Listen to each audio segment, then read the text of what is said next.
With the recent moves the Panthers have made, releasing Kawann Short, Tre Boston, Stephen Weatherly, Mike Pilardi, they seem to be moving forward in phase 2 of the rebuild. And in today's video, we'll discuss it. You're listening to Money in the Bank. The Panthers are making a lot of moves this offseason, and fans are starting to speculate why these moves are being made. Now, a lot of us are thinking that maybe this is for Deshaun Watson, for the money to be able to bring him in. And I'm here to breathe the bearer of bad news and tell you that this is not for Deshaun Watson. It is for a much different reason. It's to bring back Taylor Moton. I mean, that's the one guy we've all been ranting and raving that we should bring back to Carolina because we need offensive line help, an offensive line that struggled throughout the offseason. Bring Taylor Moton back, possibly go get another offensive lineman through free agency. I don't think the Panthers are willing to wait on an offensive lineman during the draft.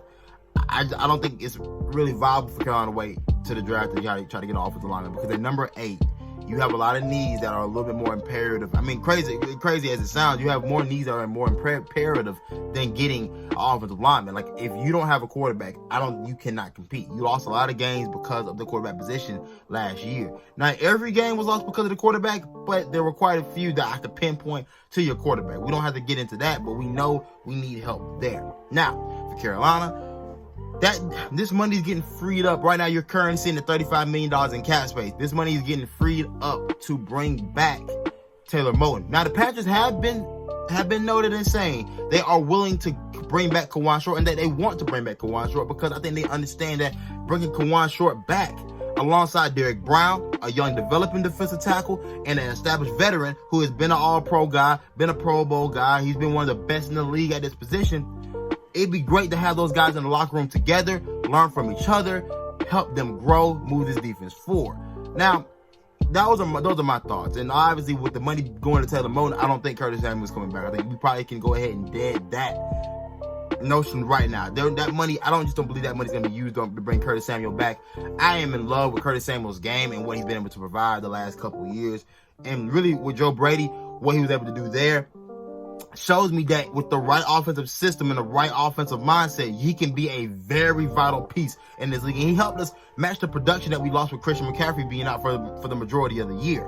Now, Curtis Samuel needs to go get his money elsewhere. I just don't think he's going to get that money here in Carolina. He deserves big money, and I don't want to hold him back by being selfish and want him to stay here when I just know that he's never going to get his just due in Carolina. And plus, DJ Moore is due at some point. He's going to get big receiver money. We can't tie that much money up into one room of our team. So let's keep moving forward. Now, am I surprised the Carolina Panthers released Tre Boston? I mean, I was surprised he got a 3-year deal out of Carolina. Honestly, I really didn't understand that from the rip. I love Tre Boston. I love him as a reserve.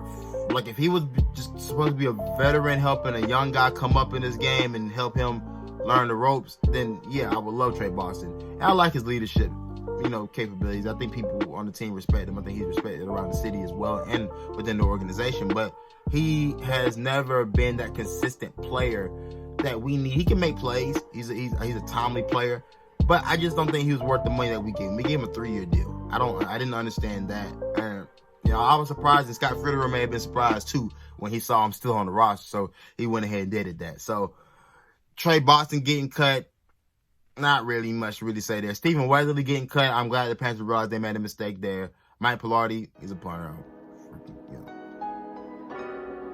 Whatever. Now Kawann Short. With the Kawann Short release, that one was I understood it. It was a sound business move, and I knew he would be a cap casualty coming into this year because he wasn't healthy. I mean, had KK been healthy for the majority of the year, been able to play alongside Derek Brown, I thought you could have seen a much better run defense by the end. And the defense improved, but I think you could have seen a better version of the defense if Kawann Short is out there. I think people don't understand how good Kawann Short is in his position. And I mean, at times he was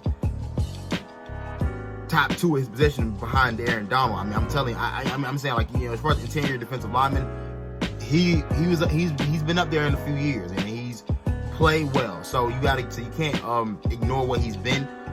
But losing Kawann Short, it hurts. But I love the fact that they're willing to bring him back. I love the fact that they understand how important it is to bring him back. But I mean,